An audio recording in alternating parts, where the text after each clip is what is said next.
Baik, Assalamualaikum warahmatullahi wabarakatuh. Salam sehat para mahasiswa semua. Perkenalkan, saya Lutfi Faisal Fauzi, SMSI. Saya dosen prodi manajemen dari Universitas Terbuka. Pendidikan saya dari IPB dan Unpad, dan memiliki pengalaman kurang lebih 3 tahun di bidang project manajemen rumah sakit yang sangat berkaitan dengan hukum ya, atau heavily regulated industry. Nah, pada kesempatan ini kita akan sama-sama belajar mengenai hukum bisnis ya, di mana hukum bisnis ini terdiri dari 2 SKS yang berarti ada 6 modul.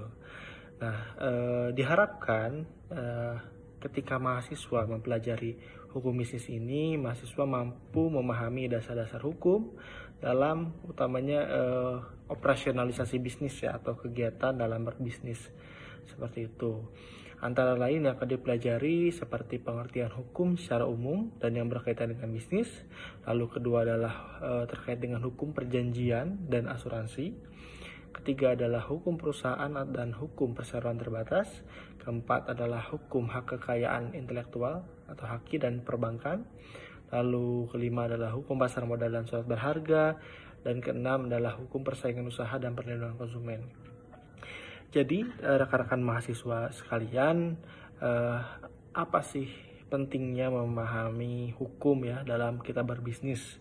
Karena kan ini seperti mata kuliah hybrid ya, gabungan. Jadi pentingnya memahami hukum itu karena kita berbisnis itu dinaungi oleh sebuah negara, di mana Indonesia adalah negara hukum, yang mana pun kalaupun tidak dinaungi oleh negara, hukum itu adalah perjanjian atau akad kedua belah pihak ya, minimal. Nah, di mana kedua belah pihak ini harus sama-sama menyetujui syarat-syarat atau perjanjian yang dimana diharapkan menguntungkan kedua belah pihak, seperti itu.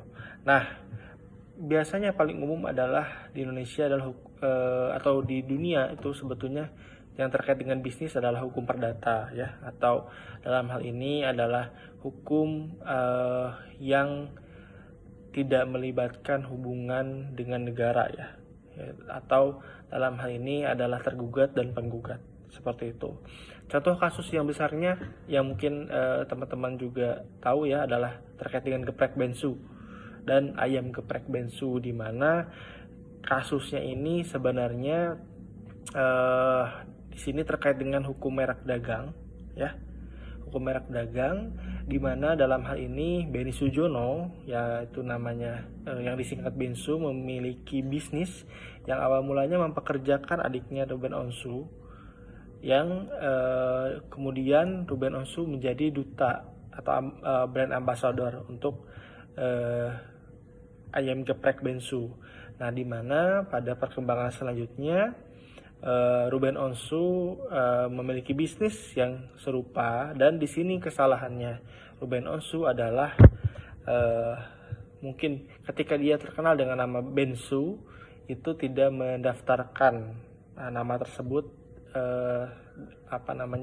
mereknya ya di Dirjen Haki, sehingga orang lain yang mendaftarkan walaupun dia tidak terkenal, tapi karena Indonesia menganut first to file, maka yang menang adalah Benny Sujono. Dan Ruben Onsu dalam hal ini di bisnis geprek bensunya cukup mengalami kerugian yang besar ya, karena juga perlu membayar tanda kutip harus membayar royalti gitu ke Benny Sujono dalam hal penggunaan merek geprek bensunya. Itu salah satu kasusnya. Yang kedua yang terkait dengan bisnis pidana ya, kasus pidana bisnis itu sebetulnya rata-rata yang berhubungan dengan negara ya, atau yang berhubungan dengan kerugian negara. Dalam hal ini contoh yang ramai saat ini adalah Amsal Sitepu, yang dimana ia menjadi vendor untuk sebuah pemerintahan desa, yaitu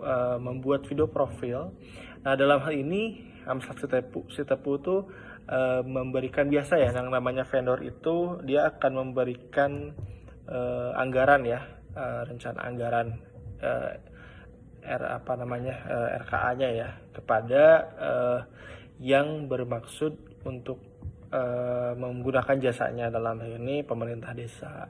Dalam hal ini sebetulnya mungkin kasus ini banyak ya, ada yang terbongkar, ada yang muncul, ada yang tidak gitu, terkait dengan penganggaran ya. Dalam hal ini yang ditengarai oleh jaksa menyebabkan kerugian negara adalah proses